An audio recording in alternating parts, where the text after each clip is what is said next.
Assalamualaikum warahmatullahi wabarakatuh. Saya Royana Mani dengan NPM 1903090073 dari kelas 6B Kesejahteraan Sosial Pagi ingin menjelaskan perubahan sosial tugas ringkasan kedua dari teori pembangunan dimotivasi oleh kebutuhan untuk menjelaskan kemiskinan massal.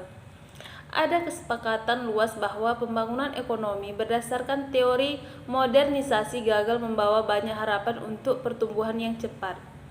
Sektor industri yang dinamis, perluasan ekonomi upah modern, dan pengetasan sektor subsisten pedesaan yang miskin. Pukulan paling tajam terhadap teori modernisasi datang dari teori ketergantungan atau keterbelakangan serta teori pada penulis strukturalis. Implikasi kebijakan adalah bahwa masyarakat dapat membangun ekonomi dari sosial dalam formasi sosial dunia ketiga harus diprediksi secara fundamental setelah penghapusan penetrasi dan dominasi kapitalis industri.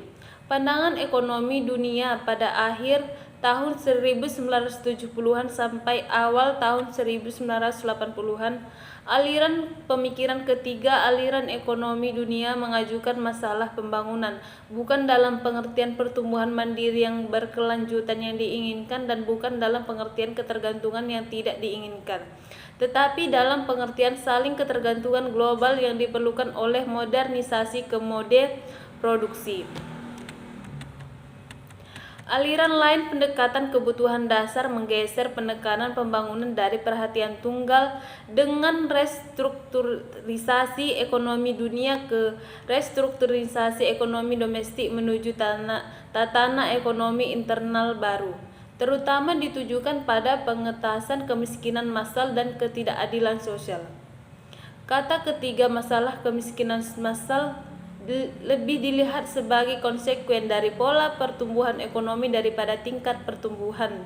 Dengan demikian, di sisi lain ada juga sektor modern yang sangat dominan, tetapi sekarang dalam istilah ekonomi dan politik, dengan yang secara geografis dibentuk baik di sektor perkotaan dan daerah kantong pedesaan yang terlibat di sektor pertanian ekstraktif aktif dan tanaman komersial berskala besar.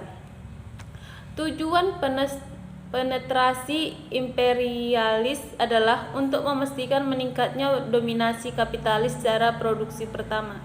Tetapi ini berarti bahwa transisi akan dicirikan oleh serangkaian dislokasi ekonomi, politik dan ideologis baik di antara dan di dalam berbagai cara produksi yang diartikulasikan.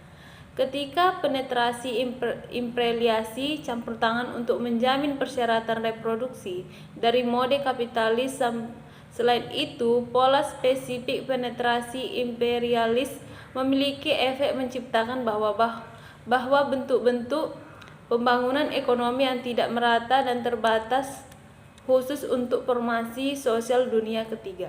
Sekianlah dari saya. Assalamualaikum warahmatullahi wabarakatuh.